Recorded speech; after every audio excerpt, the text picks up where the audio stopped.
kindly allow me to conduct the roll call, sir, for the determination of quorum.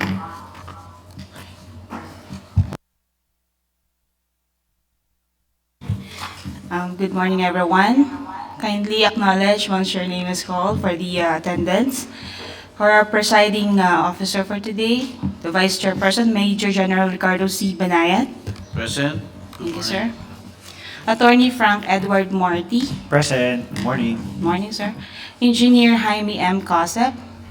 Good morning. Present po. Yes, thank you, sir. And for the provisional member, we have the end user representative from ANS. Sir, good morning, Mr. June Ernest Gactan, sir. And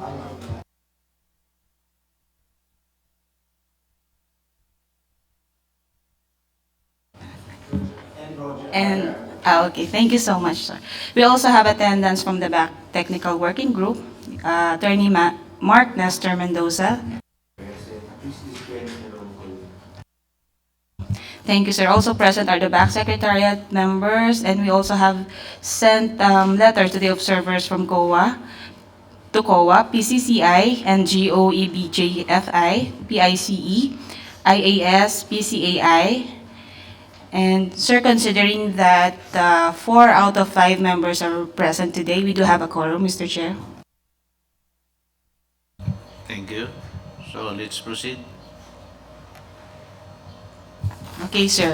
So for the first agenda number 2, we have the pre-bid conference for the project entitled Courier Service for the Delivery and Hauling of Parts, Materials, and Other Accessories, including documents of different CNS, MET, and electromechanical facilities, with bid number 23-037-10 under Bravo for in the amount of 1,700,000. This is under ANS project. So, may I request the end user to kindly present their pre-bid? Secretariat, the TWG will be the one to do the presentation. And before we start the presentation, Mr. Chair, may we request the attendance of the prospective bidder, whom I believe is online. Yes, please proceed.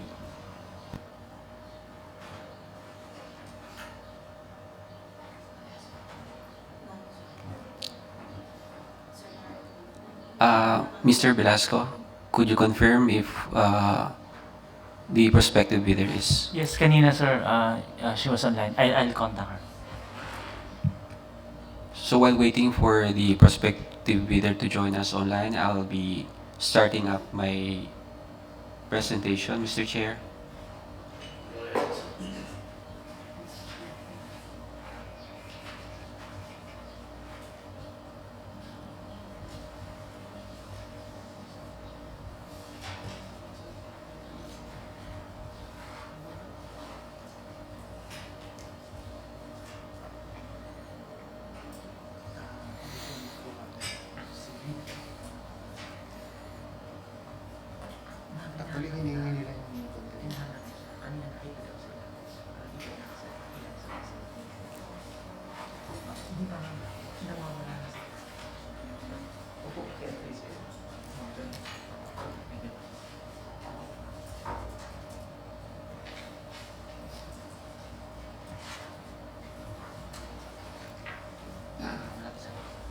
Join pa lang sir. Naputol sila.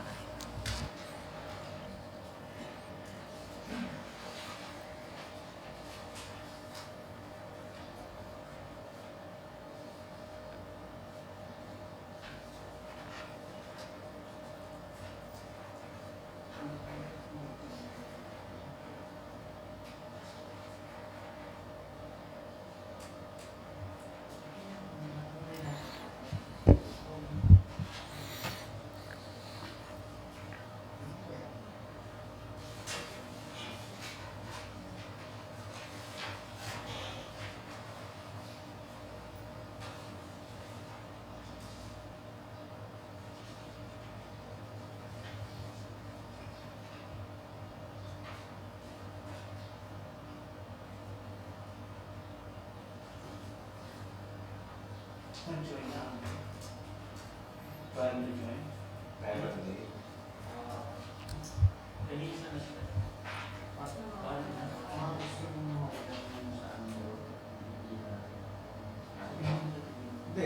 we announce it to them. They were informed. With the pleasure of the chairperson, sir. Yes, Mr. Chair. In the interest of time, we'd like to proceed with the presentation, and Let's proceed with the presentation. thank you, Mr. Chair. In the absence of the prospective bidder who is maybe joining this conference online, we welcome the private conference for the project Courier service for the delivery and hauling of parts, materials, and other accessories, including documents of different CNS, MET, and electromechanical facilities under bid number 23-037-10 Bravo. For the outline of the presentation, we have the invitation to bid, the instruction to bidders with corresponding BDS, the general conditions of the contract with corresponding SEC, the schedule of requirements, technical specifications, checklist, and before we end the conference, we'll be opening the floor for discussion or any clarifications from the prospective bidders, if any. CAAP, through the corporate operating budget for fiscal year 2023, intends to apply the sum of 1,700,000 pesos, being the ABC, to payments under the contract for each lot. Bids received in excess of the ABC for each lot shall be automatically rejected at bid opening. CAAP now invites bids for the project. Delivery of the services is required for a period of 1 year upon issuance of notice to proceed. Bidders should have completed within 7 years from the date of submission and receipt of bids a contract similar to the project. The description of an eligible bidder is contained in the bidding documents, particularly in Section 2, Instruction to Bidders. Bidding will be conducted through open competitive bidding procedures using a non-discretionary pass-fail criterion as specified in 2016 revised IRR of RA 9184. Bidding is restricted to Filipino citizens, sole proprietorships, partnerships, or organizations with at least 60% interest or outstanding capital stock belonging to citizens of the Philippines and to citizens or organizations of a country, the laws or regulations of which grant similar rights or privileges to Filipino citizens pursuant to RA 5183. Prospective bidders may obtain further information from the BAC Secretariat and inspect the bidding documents during 8 a.m. to 5 p.m. Monday to Friday except declared holidays and suspension of work. Complete set of bidding documents may be acquired by interested bidders on October 5, 2023 until the deadline of submission of bid and upon payment of the applicable fee for the bidding documents pursuant to the latest guidelines issued by the GPPB in the amount of 5,600 pesos. The procuring entity shall allow the bidder to present its proof of payment for the fees through email. Bids must be duly received by the BAC Secretariat through manual submission on or before October 25, 2023 at 9:30 a.m. Late bids shall not be accepted. All bids must be accompanied by a bid security in any of the acceptable forms and in the amount stated in ITB Clause 14. Bid opening shall be on October 25, 2023 at 9:30 a.m. or via Google Meet. Bids will be open in the presence of the bidders' representatives who choose to attend the activity. CAAP reserves the right to reject any and all bids, declare a failure of bidding, or not award the contract at any time prior to contract award in accordance with sections 35.6 and 41 of the 2016 revised IRR of RA 9184, without thereby incurring any liability to the affected bidder or bidders. For further information, please refer to the contact information as shown on the slide.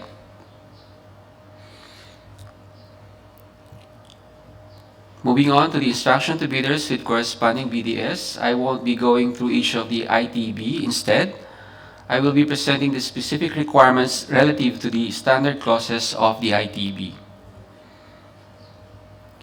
More on the bidder's eligibility.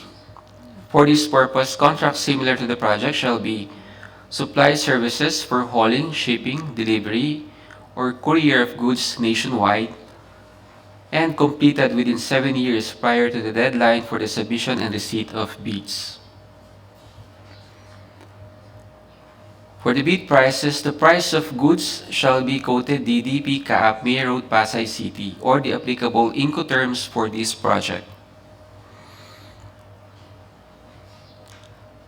For the bid security, it shall be in the form of a bid securing declaration or any of the following forms and amounts.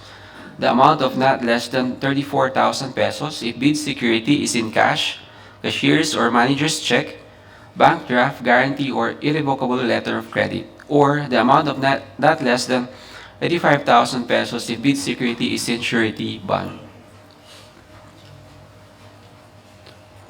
For the sealing and marking of bids, so each page shall be initialed by the duly authorized representative of the bidder. The submitted eligibility, technical, and financial documents shall be properly marked with index tabs.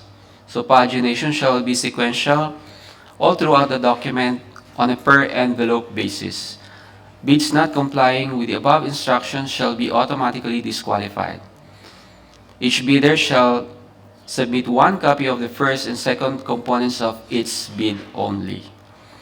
Now, pursuant to CAAP Memorandum dated September 17, 2018, on the disqualification of prospective bidders with pending case against the government in the procurement activities of CAAP, all prospective bidders shall be required to submit a certification under oath attesting that they have no pending case against the government and legal clearance to be issued by the CAAP Enforcement and Legal Service.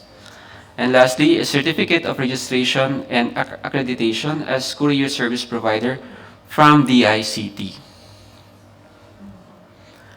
This slide shows the illustration of how the document would utilize or should implement the index tabs as well as the sequential pagination of the documents that must be submitted by the bidder with the initials on each and every page. While this slide shows the illustration of how the eligibility, documents, and the technical requirements should be combined or documented in the first envelope, whose pagination should start from page 1 up to the last page of the technical requirements, and the financial proposal should be contained in the second envelope. This time the pagination will start from page 1 up to the last page of the financial proposal. For the description of the lots or items, the project shall be awarded as one lot. Well, in this section of the presentation, I'll be doing the same approach as what I did in the previous section of the presentation, where I'm going to go straight to the specific special conditions of the contract corresponding the GCC. More on the scope of the contract, on the delivery and documents.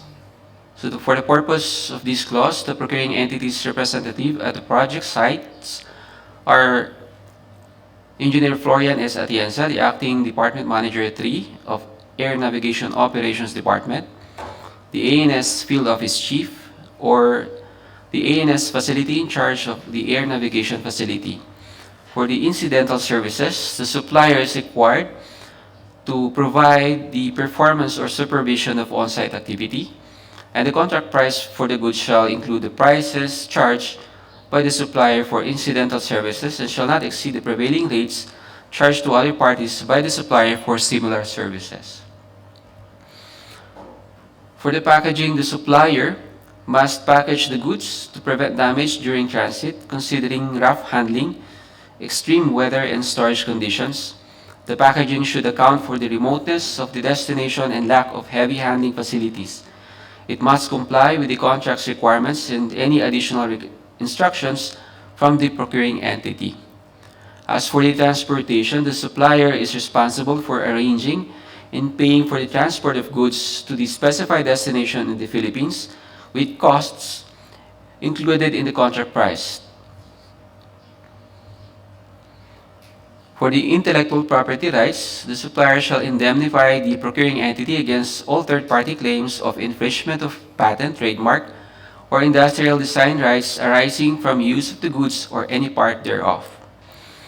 About the terms of payment, it shall be made on a monthly basis upon issuance of certificate of inspection. So the service provider's requests for payment shall be made to the procuring entity in writing, accompanied by an invoice describing as appropriate the services performed. The inspections and tests that will be conducted is physical inspection of parts, materials, accessories, and documents included in the delivery. A certificate of inspection will be issued if the delivered parts, materials, and other accessories, including documents, are complete and free from defects caused by mishandling during the hauling and delivery. For the schedule of requirements, the table shows a brief description of the coverage of the project. And there is a note, however, that the winning bidder shall undertake to provide all the requirements indicated under the technical specifications.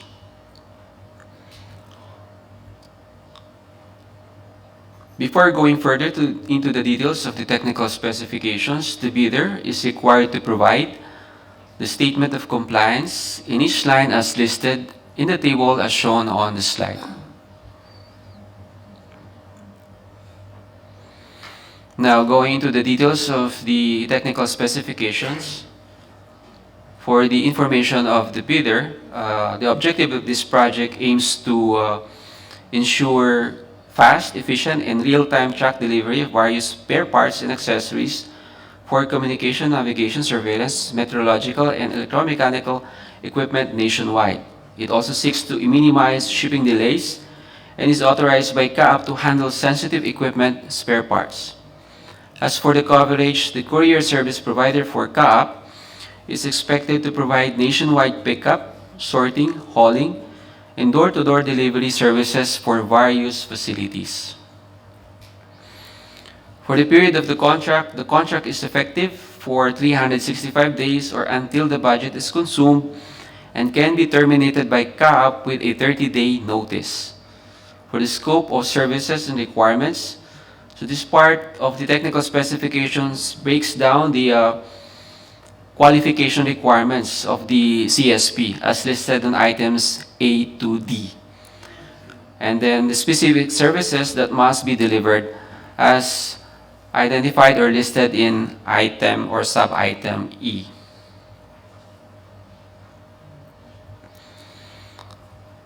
Now for item F, moving on to the scope further of the services and requirements, the CSP is responsible for safeguarding all items from loss, damage, or destruction from the point of collection at the originating airport or ANF until delivery to the intended recipient, with specific rules in place for instances of loss, damage, misdelivery, or inability to return proof of service or delivery or courier's tracking document.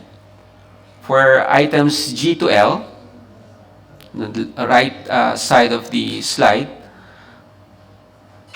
the CSP will make 3 delivery attempts, provide an online system for processing and tracking items, offer technical support and uninterrupted service barring unforeseen events, maintain strict confidentiality, and monitor all item deliveries. For the contract price for the courier service set at 1,700,000 pesos is based on estimated quantities and charges and will not change during the contract duration, with no minimum shipment requirements, and includes all fees and taxes. However, if the actual service cost is less than the contract amount, the full amount will not be paid. For the terms of payment, it is actually already described in the bid data sheet. And for the case of the technical specifications, CSP shall provide a monthly billing statement or statement of account to CAAP accounting, which shall be based on the actual number of services or deliveries. All payments shall be in accordance with prevailing accounting and auditing rules and regulations.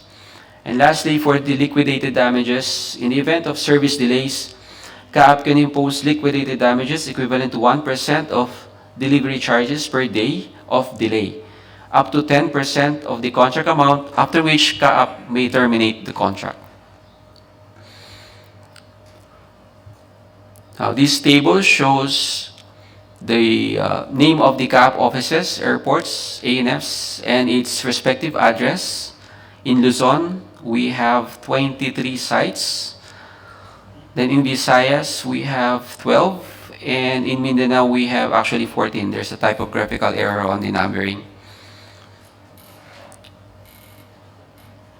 Moving on to the checklist. For the technical component envelope, the bidder must submit a valid field registration certificate, all pages, of platinum membership, the statement of prospective bidder, all of its ongoing government and private contracts, including contracts awarded but not yet started, if any, whether similar or not similar in nature and complexity to the contract to be bid. And the statement of the bidder's SLCC, similar to the contract to be bid. Then the original copy of bid security, if in the form of a surety bond, submit also a certification issued by the Insurance Commission or original copy of notarized bid securing declaration. Conformity with the technical specifications, and original duly signed omnibus sworn statement, and if applicable, original notarized secretary certificate in case of a corporation, partnership, or cooperative, or original SPA of all members of the joint venture giving full power and authority to the officer to sign the OSS and do acts to represent the bidder, and legal clearance to be issued by the CAAP ELS, and the certification under oath attesting that they have no pending case against the government, and the certificate of registration and accreditation as a courier service provider from the ICT, and a copy of bid bulletins, if applicable. And the prospective bidder's computation of NFCC or a committed line of credit from a universal or commercial bank in lieu of its NFCC computation. And lastly, under the technical component envelope document, if applicable, a duly signed joint venture agreement in case of the joint venture is already in existence, or duly notarized statements from all the potential joint venture partners stating that they will enter into and abide by the provisions of the JVA in the instance that the bid is successful. For the financial component envelope, the bidder must submit the original of duly signed and accomplished financial bid form and original of duly signed accomplished price schedule. And other documentary requirements under RA 9184 as applicable, if we have a foreign bidder claiming by a reason of their country's extension of reciprocal rights to Filipinos, the certification from the relevant government office of their country stating that the Filipinos are allowed to participate in government procurement activities for the same item or product, or a certification from the DTI if the bidder claims preference as domestic bidder or domestic entity. Now, before I open the floor, Mr. Chair, for the discussion and clarification, allow me to present or discuss in brief how to fill out the price schedule form for the benefit of the prospective bidder.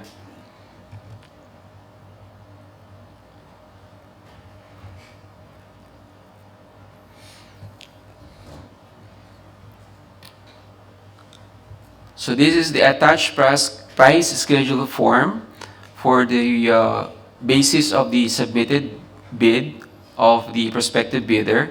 So I'd like to emphasize that we have identified the items based on the quantity, and each item, in each item, the bidder should indicate the price.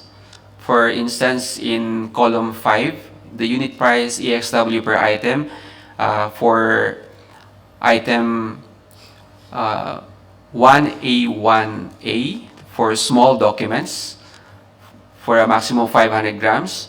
So there's a quantity of 90 parcels. So the bidder is required to provide that price. And then if the bidder feels so wanted to include also the cost for the transportation, they may also do so. And the same applies for the cost of incidental services as applicable. So the same applies for the rest of the identified items with quantities as listed on the price schedule. This will help them determine, Mr. Chair, the grand total, which will be the basis for the submitted bid. And that would be all, Mr. Chair. If the prospective bidder is already in the meeting, we are now opening the floor for any questions or clarifications.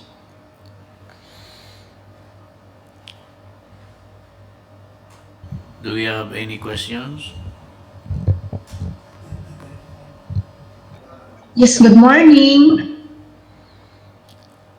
Yes, Uh, Ms. this Donna. is, this is Donna Robles from Lidcap Super Express. Sir, question. How about doon, sir, sa DITC, which is, we are under, renewal from DITC. It's okay to submit na lang, sir, certification from previous year at saka certification of pending renewal?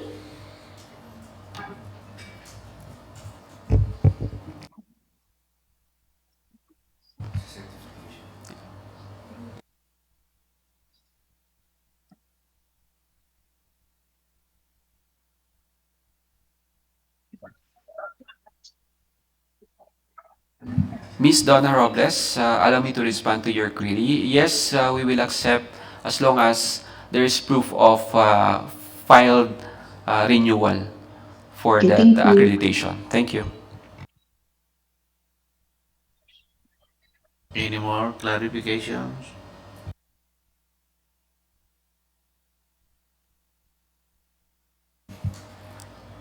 Hearing none, Mr. Chair, in any case, Mr. Chair would like to inform our prospective bidder that should they have any further inquiries or clarifications about this bid, they are still free to express it in writing up to 10 days prior to the opening of bid, Mr. Chair. Thank you. Any more? So far, sir, for Lidcap, that's all. Okay. Any more from the TWG?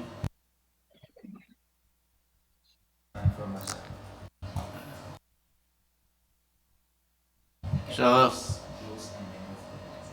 so that would be all for this item. Let's go to the next in the agenda.